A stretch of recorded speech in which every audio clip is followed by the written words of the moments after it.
ఈరోజైతే ఒక పెద్ద ఇన్సిడెంట్ జరిగింది మా ఇంట్లో.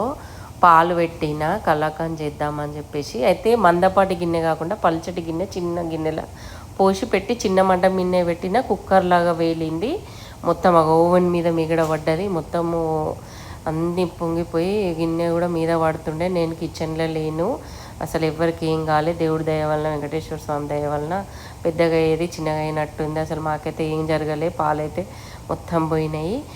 మీరు కూడా ఇట్లా చూసుకోండి, మందపాటి గిన్నెలో పెట్టాలి ఎప్పుడైనా కూడా. ఇలా జరిగిందండి మాకైతే.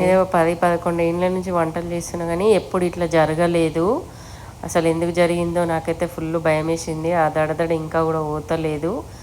అసలు ఎందుకు పెట్టినో ఏమో పెట్టా. అసలు నేను ఎప్పుడు గిన్నెలలో కూడా ఎక్కువ కుక్కర్లు కూడా యూజ్ చేయము, అన్నీ ఇన్స్టెంట్ పాట్లనే యూజ్ చేస్తా. కుక్కర్లు కుక్కరు అసలే వాడము. అదే అట్లా అయింది. ఇక దేవుడి దయ వలన అయితే అంత మంచిగానే ఉన్నాము. ఇక మీరు కూడా జాగ్రత్తగా ఉండండి స్టవ్ దగ్గర. ఎప్పుడు ఎట్లా జరుగుతుందో తెలియదు. మనం ఎంత జాగ్రత్తగా ఉన్నా కూడా ఒక్కొక్కసారి అట్లా జరుగుతుంది.